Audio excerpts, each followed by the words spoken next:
ঢাকার এক অলিগলিতে থাকেন রহিমা, এক গরিব সেলাই মেশিন চালানো মহিলা। ভাঙা একটা সুজুকি গাড়ি আছে তার, যেটা দিয়ে মাঝে মাঝে শহরের বাইরে কাপড়ের অর্ডার পৌঁছে দেন। পুরনো সেই গাড়িটা যখন চলতে থাকে তখন শব্দ করে, ঠিক যেমন করে সমাজের মানুষ গরিবদের প্রতি অবহেলা করে। একদিন এক ফ্যাশন এক্সপোর অনুষ্ঠানে গিয়েছিলেন রহিমা, তার নিজ হাতে বানানো ডিজাইনগুলো প্রদর্শনের জন্য। সেখানেই পার্কিং লটে দেখা হয়ে যায় ভারতের বড়লোক ও বিখ্যাত ডিজাইনার অনন্যার সঙ্গে।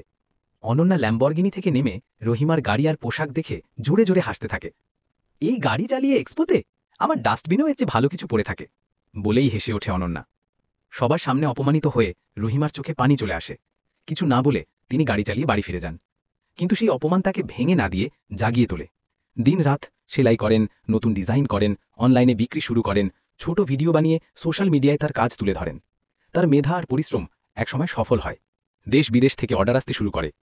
৩ বছর পর রহিমা নিজের ব্র্যান্ড তৈরি করেন, রহিমা থ্রেডস। আর সেই ব্র্যান্ডের উদ্বোধনের দিন তিনি কিনে ফেলেন একটা চকচকে হলুদ ল্যাম্বরগিনি, ঠিক যেমনটা একদিন অনন্যার ছিল। খবর ছড়িয়ে পড়ে মিডিয়ায়, বাংলাদেশি সেলাই মেশিন থেকে ল্যাম্বরগিনি পর্যন্ত।